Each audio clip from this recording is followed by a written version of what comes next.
Hello, everybody. My name is Melanie Brooks, and I am the audience coordinator at the Bangor Daily News. Welcome to our online event tonight. I am really excited to welcome Kevin Johnson from the Penobscot Marine Museum. And like you, I am very much looking forward to his presentation tonight. I want to begin by thanking our event sponsor, Harvard Pilgrim Healthcare.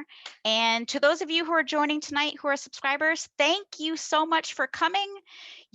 Because of the support, the Bangor Daily News is able to bring you these events for free and keep our journalists working on the local stories that you all count on.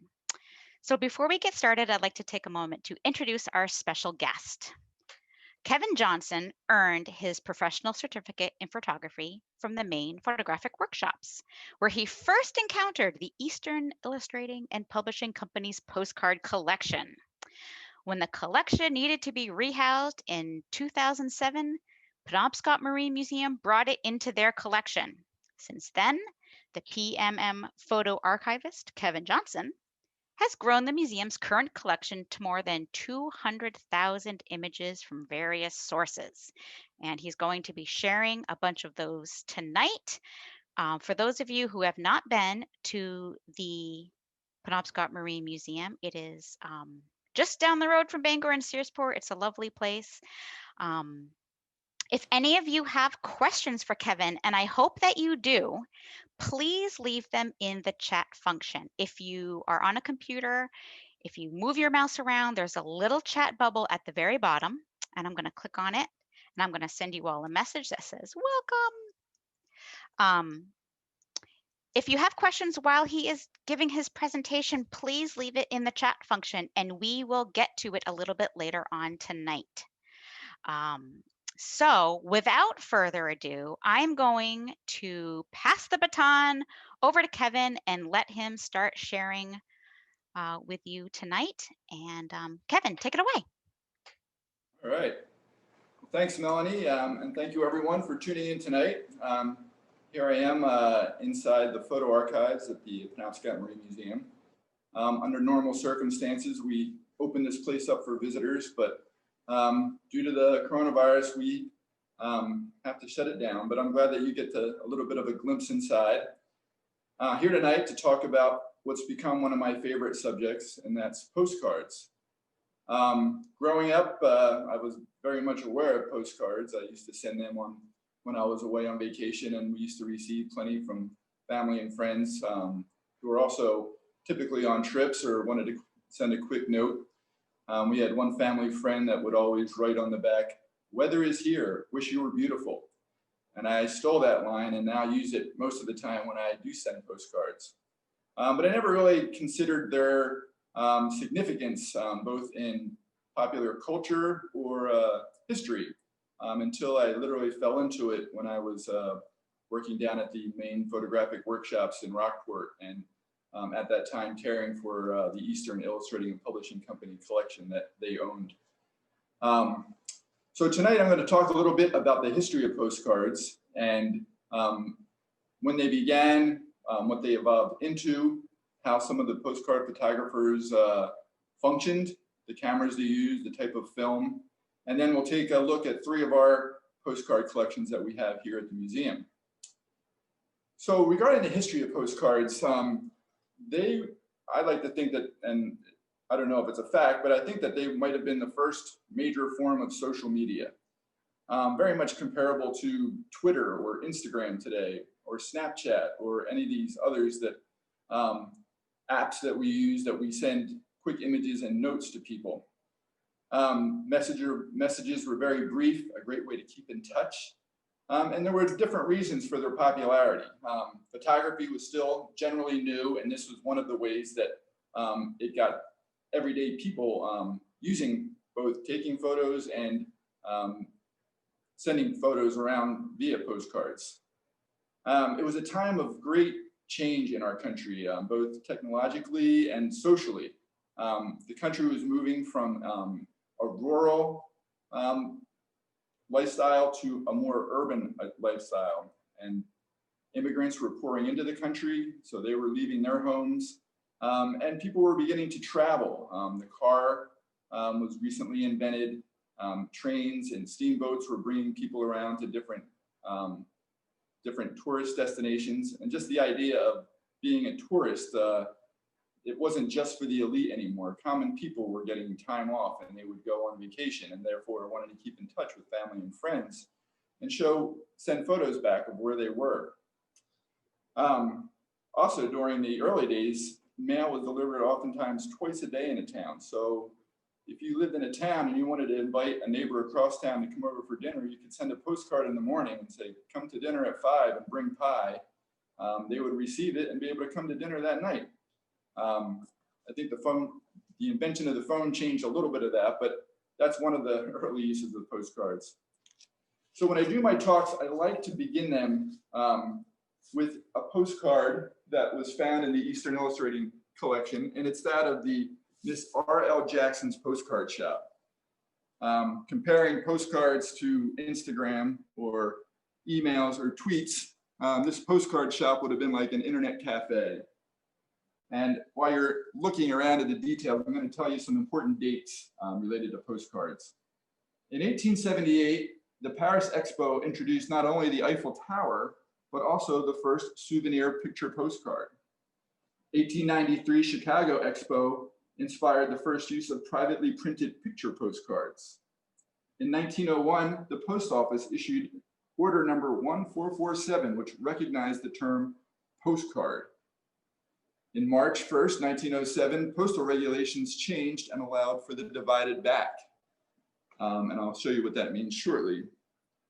Between 1907 and 1908, 667 million postcards were sent in the United States, an average of 7 for every American citizen. And by 1913, that number ballooned up to 968 million postcards, nearly 1 billion sent in the United States. On one day in September of 1906, 200,000 postcards were mailed from Coney Island, New York. Imagine being the mailman that day that had to empty out those mailboxes. And what's remarkable about these facts are that postcards often were purchased and never sent because they were collected. In fact, postcards are the third most collected item in the world, behind stamps and coins. The science or the hobby of collecting postcards is known as deltiology. So let's take a look at some sample postcards from the different time periods. Let's talk specifically about the standard postcard was 3.5 inches by 5 inches. And before 1907, any messages had to be written on the front. So before the term postcard was used, there were private mailing cards. We weren't using the word postcard just yet. And this is an example of one. On the back of it, we see clearly private mailing card. The back is not split. You can only put the address on there and there's a spot for a stamp. This dwarf was a very popular character in Belfast during this time. When the term postcard became the norm and established by the post office, you would see that term appear on the back of cards. And you can see that this is the sample of pre-divided back, where the message had to be written on the front. You can see this person wrote on the side. Here's an even more interesting one.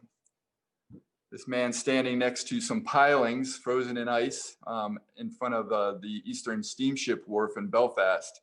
And the little note on the front says, "The ice went out today." On the back, you can see pre-divided back, no message, just an address.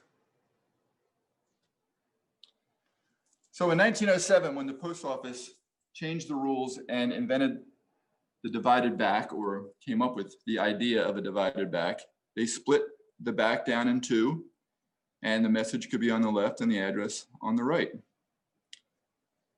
Now, postcards at this point in time get broken down into different categories.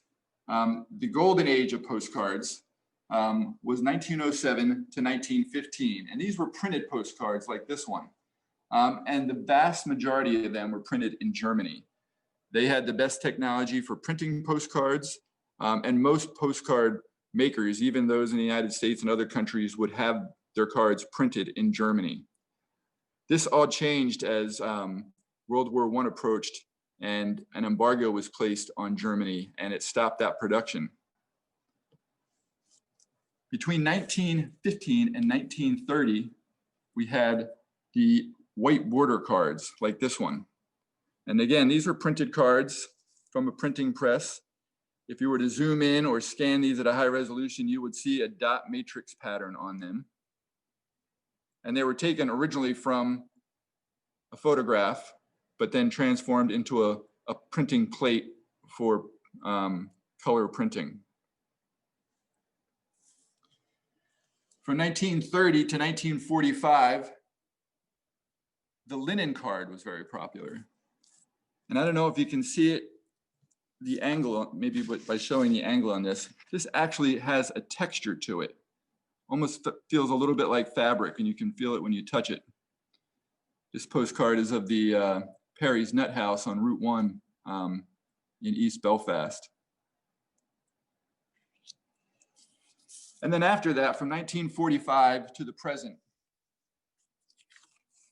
were the Photochrome cards. These are the cards that we're most likely to be familiar with from growing up in modern times and are still typically used. A very interesting story about these types of cards. I got to know the last owner of Eastern Illustrating and Publishing, a guy named David Hastings, who lives down in Tennant's Harbor. He ordered a huge quantity of postcards, and when they were delivered to him on a truck, there were cases of them, and he opened them up, and all the cards were, the registration was off. They were garbage. He couldn't use them.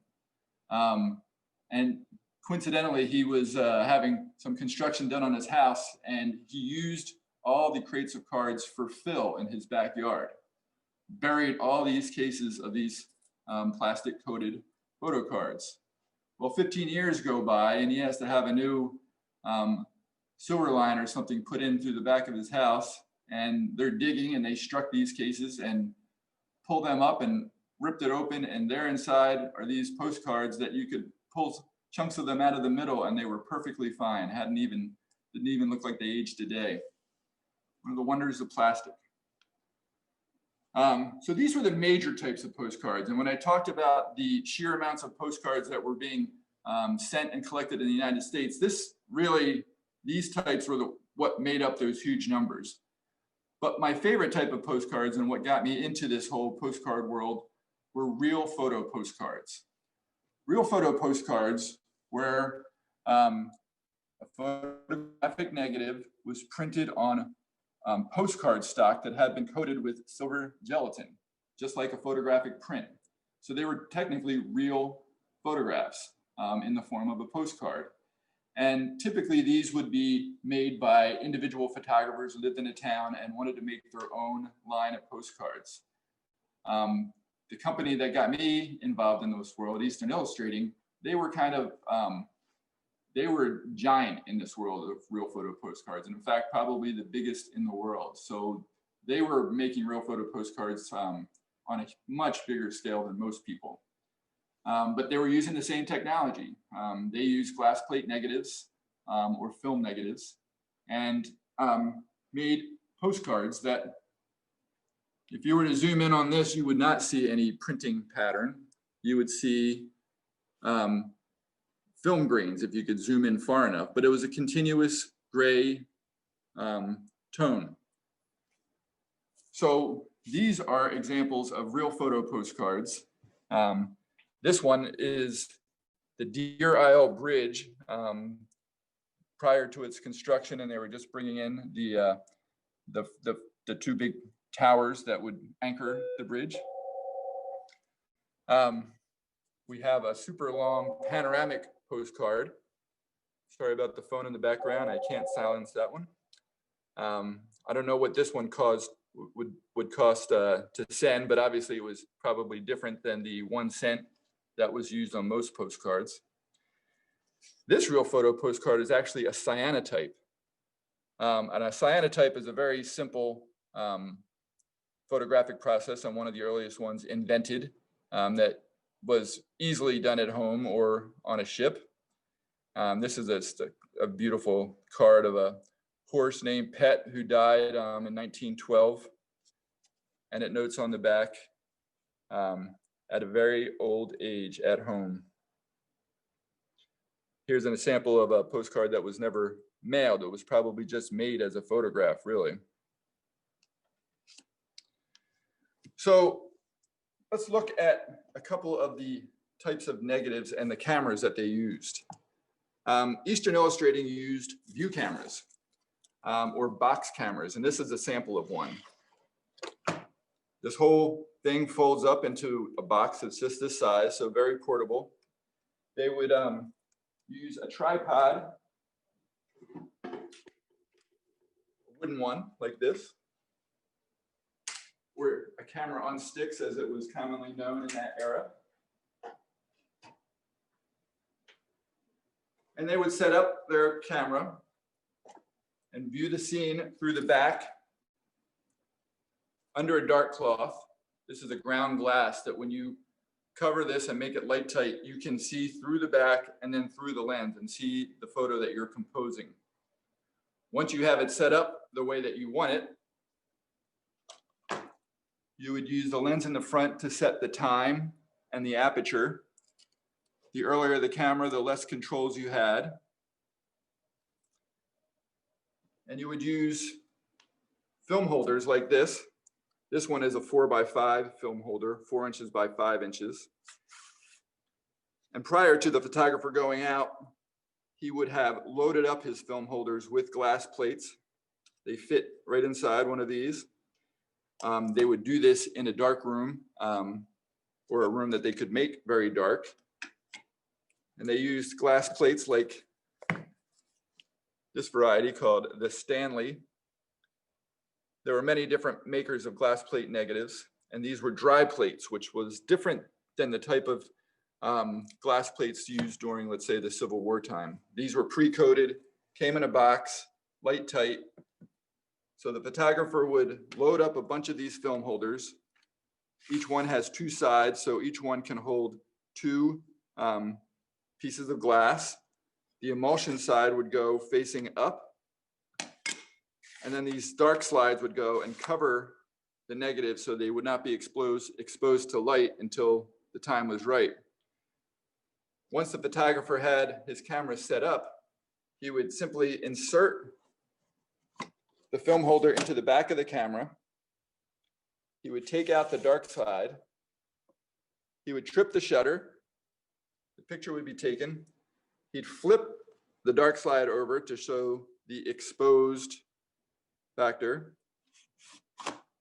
and then take the holder out, and he could essentially make another shot on the other side if he wanted to. This would let him know, or her, that the plate had been exposed and not to re-expose it.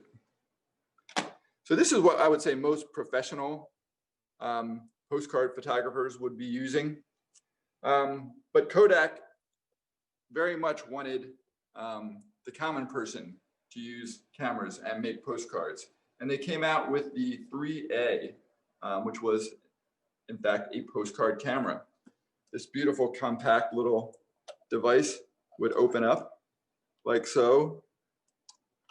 And you can see that the bellows and the lens would pull out, similar to this, but on a smaller scale.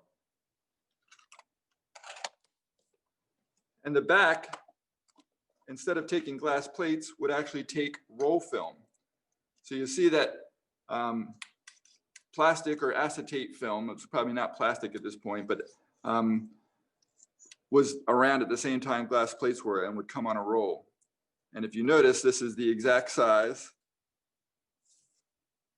of a postcard, which is the exact size of the film that they used. So this was truly a postcard camera. So looking at a couple samples of film negatives, or this one here is of Main Street, Belfast. and this was taken by the Eastern Illustrating and Publishing Company. It's a beautiful scene looking up Main Street.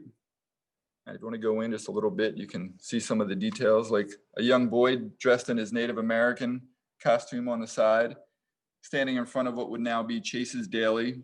We can see the post office and custom house up at the top of the hill. And on the side is a man sitting in his carriage, eyeing up the photographer. And now we'll see the postcard that was made from this negative. Now, one thing that's interesting that I'd like to point out is Eastern Illustrated always used 5x7 glass plates. But as I mentioned, the size of postcards were 3.5 by 5. So when I place this postcard on top of the negative, you'll see that more than a third of the image is not printed. So whenever people that are postcard collectors see our scans, they're always amazed because they get to see more of the image. And over the years, when Eastern reprinted postcards, sometimes the glass plate would be a little more to the left or a little more to the right or up or down. So you can get different versions of the same view. Another interesting factor is that we discovered this postcard. Now this is one of the printed postcards from Germany, but you'll notice it's the exact same scene. It was taken from this image. There's no reference on the back that gives credit to Eastern Illustrating or Herman Cassens or any other photographers. So I'm not really sure how that came about. I suspect that copyright laws were a little bit looser back then. Now the second sample we're going to look at, this was made with a postcard camera. And you can see that the film is exactly 3.5 by 5. What we're looking at here is one of the Boston boats pulling up at the steamboat wharf in Northport or Bayside. The boat really gives scale to how small the little building was at the steamboat wharf. Now coming up to modern times, people are still using film to take these photographs, but it's not black and white anymore, it's color. And this one is a color transparency made by the Phillips brothers. Luther and Gus Phillips had a postcard business. We have their archive here and we're thrilled about it. We don't have their images digitized yet. And we made a lot more noise about the maps that they made, but we also have their photo collection here. And you can see that this would have been turned into this. I guess I have it backwards. So this is one of the Phillips brothers postcards.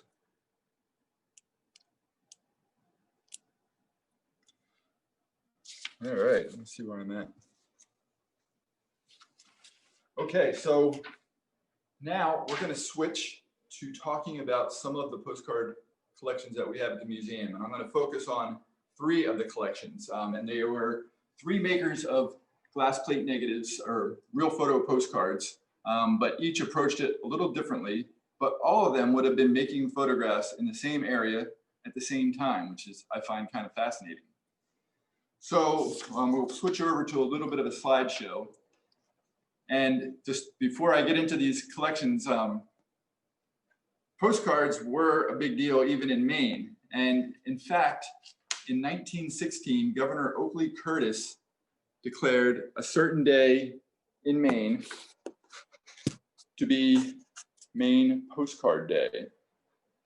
And I'm just going to read you, not the whole thing, but just this little bit at the end, because I think it's just so classic.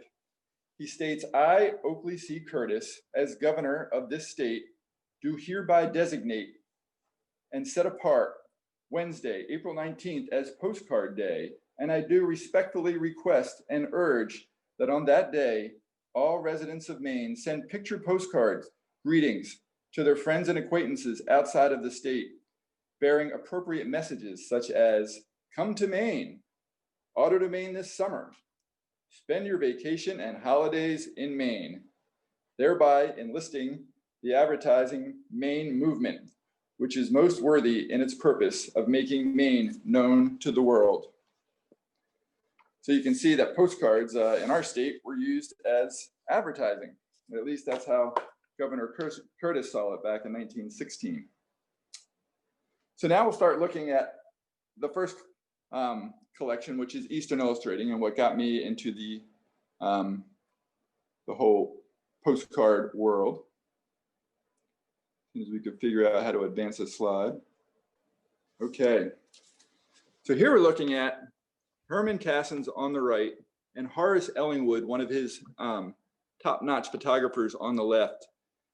Herman Cassens started Eastern Illustrating in 1909 in Belfast.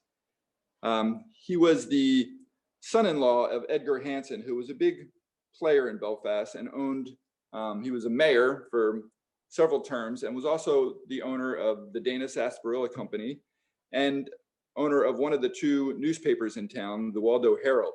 Herman learned the publishing trade from his father-in-law and started the business at in the Herald building. So Herman Cassens started the company in 1909 on Bridge Street and eventually moved from his father-in-law's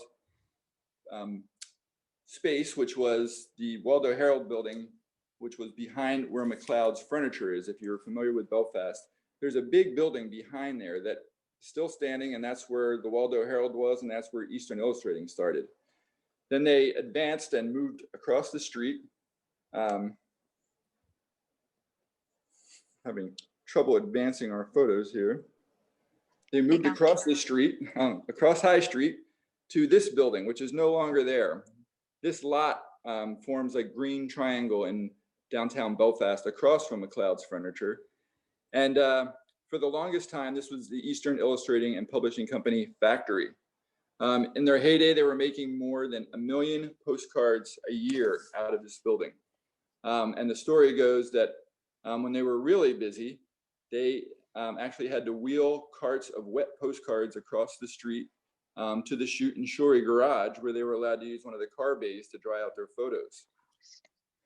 The factory was manned by women primarily, and the photographers were all men who they would leave the Belfast in the spring when the roads were hard enough to drive on, and not come back until late fall. Now, what we're looking at here is not the inside of Eastern Illustrating, but what I would imagine that it would look like. So we've been talking about real photo postcards. They were actually went through the wet darkroom process of going through a developer, a stop bath, a fixer bath, a wash, and then a sepia tone. And so they would have had vats of chemistry, just like you see in this picture, with big metal paddles or wooden paddles to stir them and move the cards from one batch to the next. You'll notice in the upper right corner, there's a sign that says, "Don't spit." Apparently, chewing tobacco did not mix well with the photochemicals. So they made a big deal about their photos being real photo postcards. They were genuine, and that was always stamped on the back of their cards. And they printed them using a machine that looked like this. This would feed the cardstock into the slot where the glass plate would then be pressed against it, light would expose on it, and it would shoot out the side. So they could do large batches of cards, 50, 100, 200 at a time. So that, even though that kind of sounds like a lot compared to the big printing houses, this was nothing. And this allowed them to serve the rural towns and villages of Maine and the rest of New England, where they sold their postcards.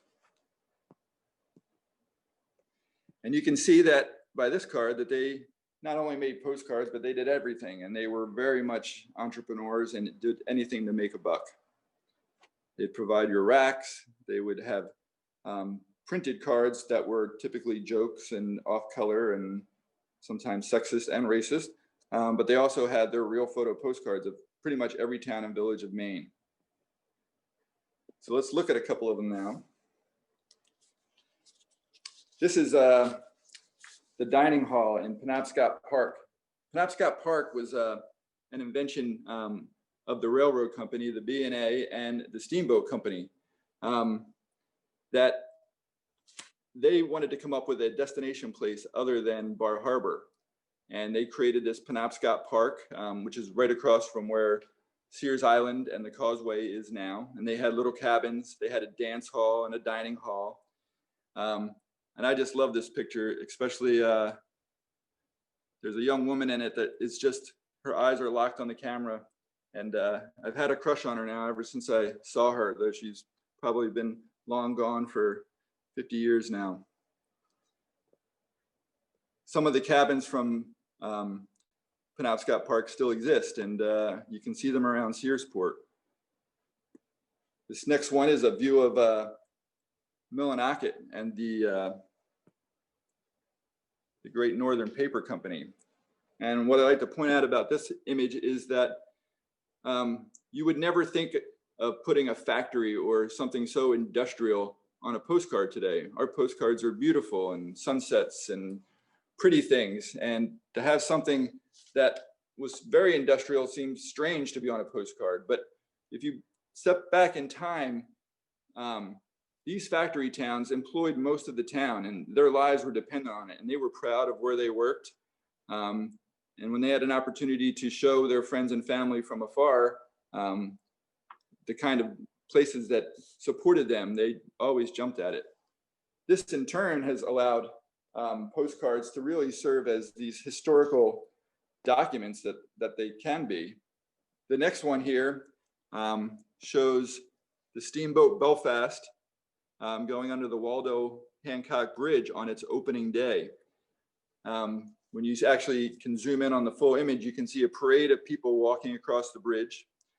And this image is especially iconic because it's essentially ushering in the car age and ushering out the steamboat age. It wasn't too much longer after this that the steamboat lines went under and cars were pouring into places that in the past had only been accessible by steamboat or trains.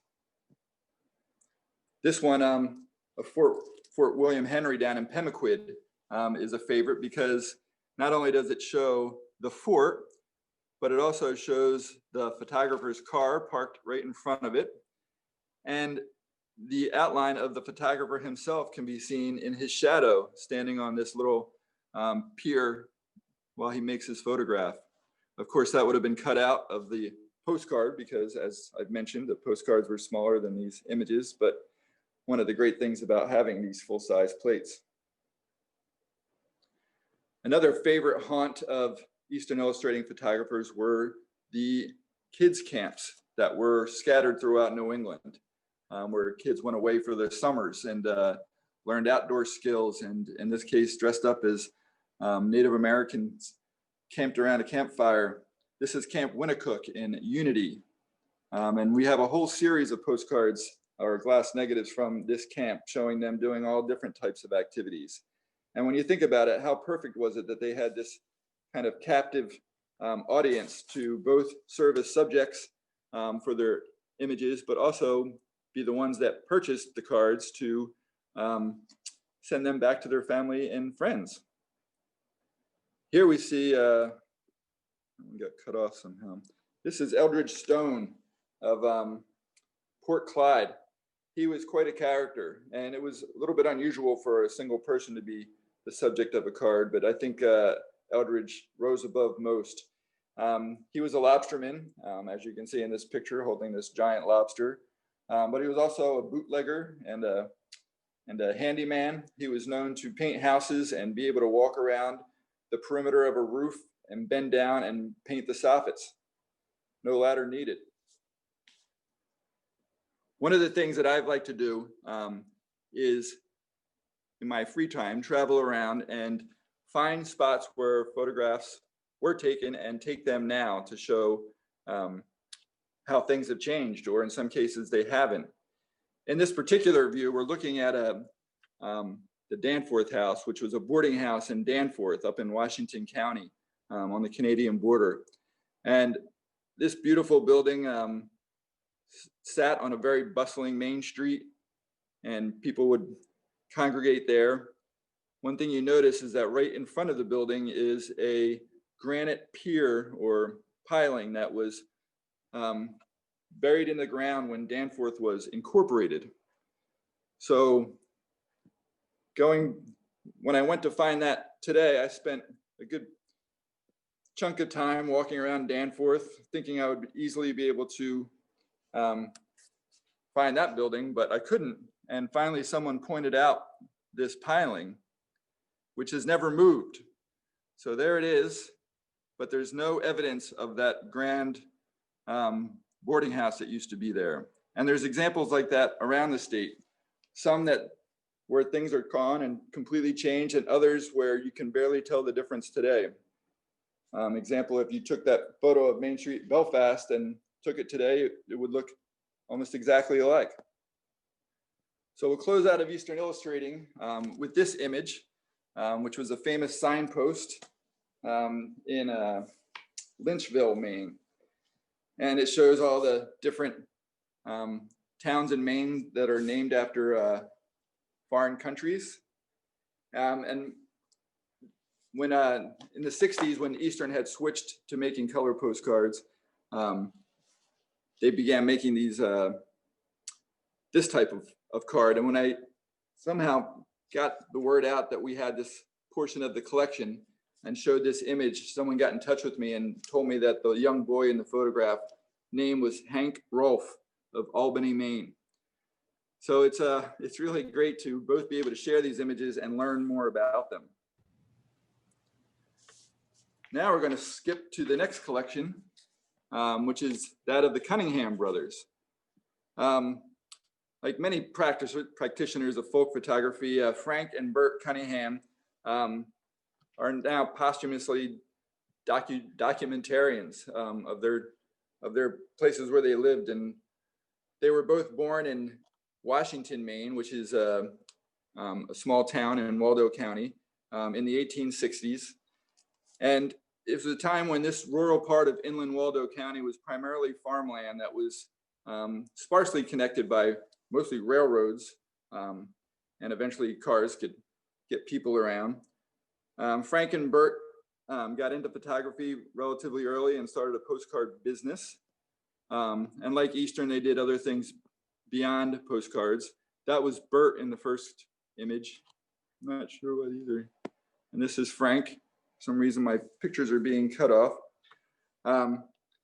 They, interestingly enough, married sisters, Mabel and Ellen. And they ran this postcard business for several years before Burt moved on and Frank soldiered on making these photos. So let's look at a couple more of their images. Now they covered inland Waldo County and went down as far as south, and Knox County too, and far south is Waldoboro, and as far north or as Montville. Here's an example of them at a kids camp. This one is the Wetona Girls Camp in Washington. And what I love about this image is one of the Cunningham brothers has ventured out onto this diving board to pose. Is in the act of about to take a dive, and his reflection is beautifully captured in the still pond there. Here we see a view of Burkittville. Burkittville is a borough of Appleton, if you will, but at this point in time, it was bustling all on its own. And you can see that people, they noticed when a photographer came to town and would often stop what they were doing and pose or even be directed so that the photographer could come up with a good composition and their faces would be preserved for all time. It seems like all the vertical ones are getting cut off, but this is a giant moose that was a hunter showing his successful hunt. And here's one of my current favorite images of South Liberty, Maine. Now you can see all the people of South Liberty are gathered and posing. This was not by chance. They took some time gathering these people and asking them to come out and wait for them while they set up their camera and compose this shot. People with their horses and carriages, and it's just a lovely scene. Another one of Washington during its bicentennial in, I think it's 1911, August 8th of 1911. Bunting everywhere, no social distancing whatsoever. I guess they're a couple years past the Spanish flu at this point in time, so they got the all clear.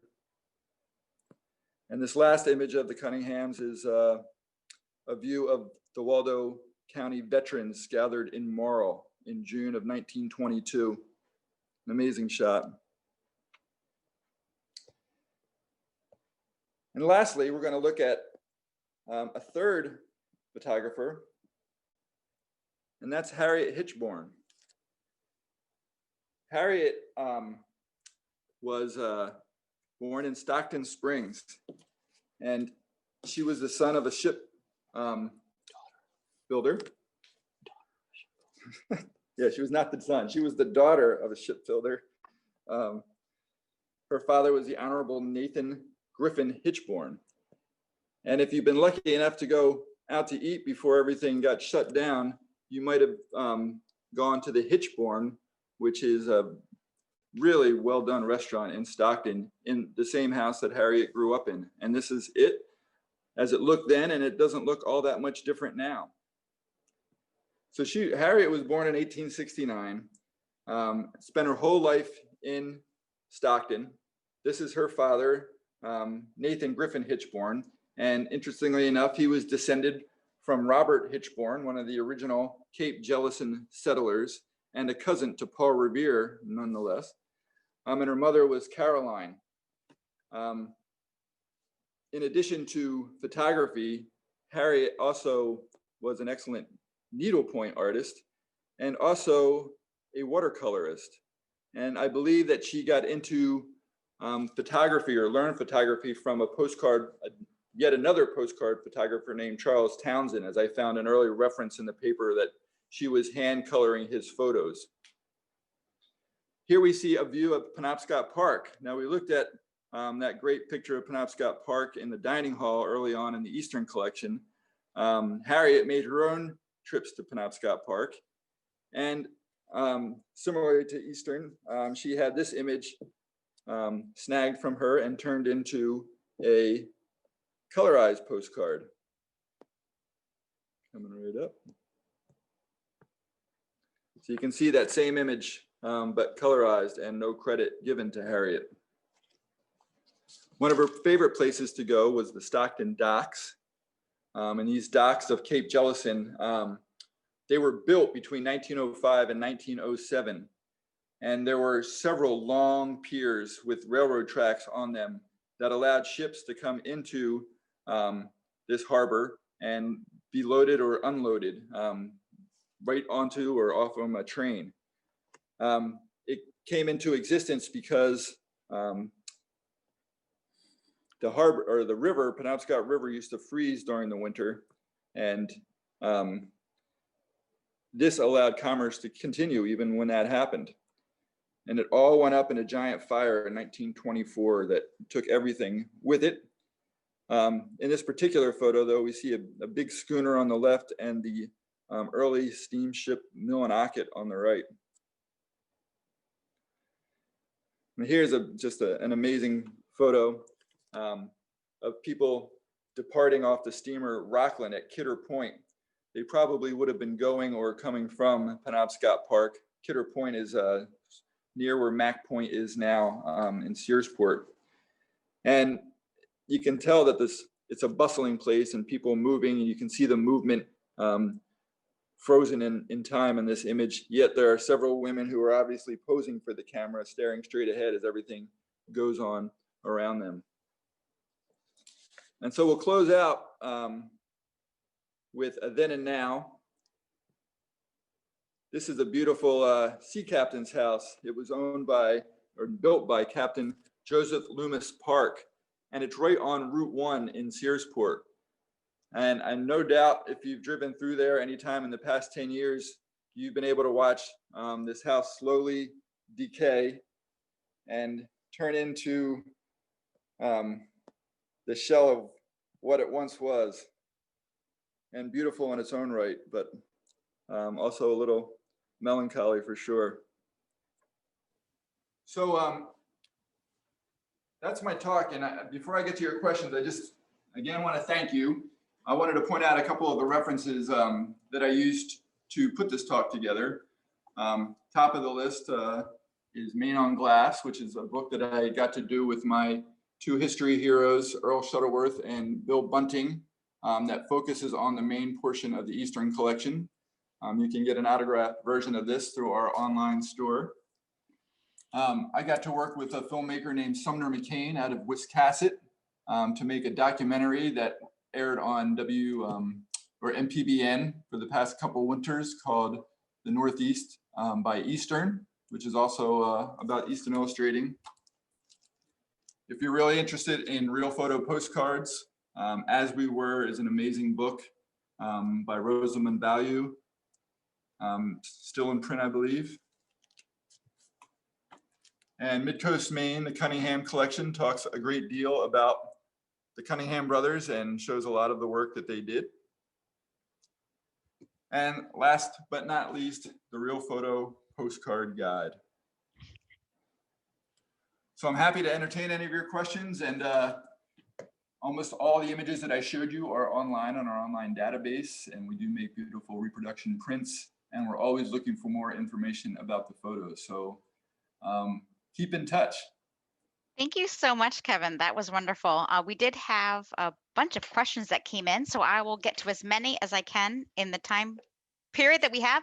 And I can share the links to those books for everyone as well in the follow-up email so that you don't have to furiously write notes. I'll send links to those. Gail wanted to know if the chemicals that they used when they had those big vats as they are going through the process of making the photos had any health side effects for people back then.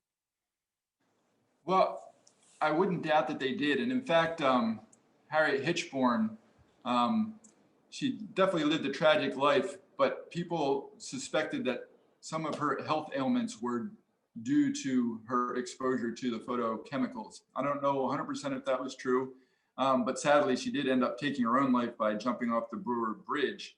But I can tell you that they were not environmental when they dealt with their chemistry. And for an outfit like Eastern Illustrating, I suspect that all that chemistry was dumped into the harbor, along with much other pollutants from the other industries that were taking place in the town that day, and possibly one of the reasons you can't eat the shellfish in certain sections. Interesting.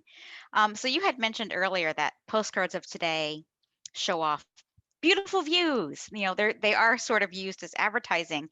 And looking at the postcards from this era, what would make like a popular postcard for people to mail out? What did people gravitate towards in their postcards?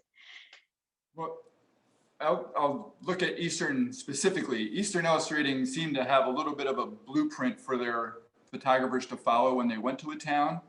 But one of the things they did was they would connect with someone in the town and find out where local landmarks were and where to get the best bird's eye view. So bird's eye view of a town would be one of the most popular ones. Main Street would be another one. And then typically the most grand buildings and houses were often photographed. And as I pointed out, if there was a major factory or a major industry in a town, that also would have been photographed. So I can imagine that you have thousands, tens of thousands of postcards in your collection. So as a historian and as a photo archivist, what grabs you when you see a postcard? What is it about it that would grab you rather than looking at one and being like, meh, this is okay? Well, obviously, if it's Earl taught me the phrase surf and turf to describe postcards that show essentially just landscape views, which may be beautiful, but really don't add too much to the historical story. So I would say images that include storefronts with readable signs, events that if there was something that was going on major at a time that the postcard photographer was there, he or she typically would photograph that, and that would be preserved. And the great thing about postcards is oftentimes if you actually have the physical postcard and you can flip it over, there might be a note on the back that can add something to the story. So a postcard photographer, would this be their full-time job? Would they be busy enough to just it sounds like take pictures? Really way of life. The Eastern Illustrating photographers, would leave in the late spring and spend their whole summer season traveling along the back roads of Maine and New Hampshire and Vermont to these beautiful places. I don't think it was a lucrative job. They were paid straight commission and got a little bit of money for their travel expenses. So I don't think it was a way to get rich, but I do think it would have been pretty magical. They were going to the places where people continue to go to today to relax and vacation. And because they had cameras on tripods, I bet they got the royal treatment when they were there. So it seems as if postcards were really popular for many years in the US. Is this the same in other countries? Were they as popular? Oh, for sure. And I believe there's one statistic that I didn't mention, but in 1905, 7 billion postcards were sent worldwide.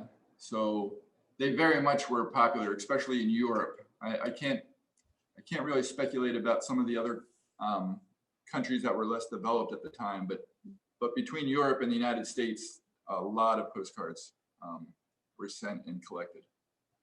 If somebody has a postcard collection that they found, passed down or whatever, what's the best way for them to either get it appraised or find out more information about it? Sure. So for the past 7 years, we've had a postcard show on campus, and a man from Portland, Brewster Harding, who owns Shipwreck and Cargo, the store in Portland. He is a big-time postcard collector and dealer, and he puts together a series of postcard shows in Maine. Most states have postcard shows, and they're a great way of for someone that is interested in it to go and find out about it, but also to connect with a dealer where they can have their cards appraised and valued. We had to obviously cancel ours this year, and I guess the verdict is out for next year. But as soon as the coast is clear, we definitely hope to have another postcard show and invite people to bring their collections to be appraised then. So where's the best place for people who are interested to find information from the museum? Well, our website has information about all these collections that I just talked about. And we have an online database, which I'll provide a link for you to share later, that shows you everything that we've been able to digitize and get online now. The Eastern Illustrating collection alone is more than 50,000, mostly glass plate negatives, and we have more than 30,000 of those online now. And the other collections are also digitized and available online. So that's a great resource. You only have to Google postcards to get into a much broader world of it and connect with other people. And there's even a magazine, I think that's called Postcard Digest, that one could subscribe to if they really wanted to take it to the next level. So do you frequently send out postcards yourself? I do, and I've been sending them to our volunteers who unfortunately can't come in during this time and have been the workhorses of the photo archives. So I do use them, and I like the idea of sending something other than a text or an email to someone. It's still nice to get something in the mailbox that's personal. I totally agree. I totally agree. And I love sending postcards of Maine to people that don't live here. Make them a little jealous of all the great stuff that they're missing. Well, everybody, it is just about 6 o'clock. Thank you so much for joining us. I will be editing this video and sharing the YouTube link with you all later, as well as some links from Kevin on where you can find out more information for the Penobscot Marine Museum and the books that he mentioned. So thank you all for joining us tonight. Thank you, Kevin, and thank you, Matt, from the Penobscot Marine Museum for doing this with us tonight. It was so much fun to look at those historic postcards, and I hope to see them in person one of these days. So I hope you all have a good night. Thank you, Kevin, very much. That was fascinating. Have a good night, everybody. Thanks for joining us.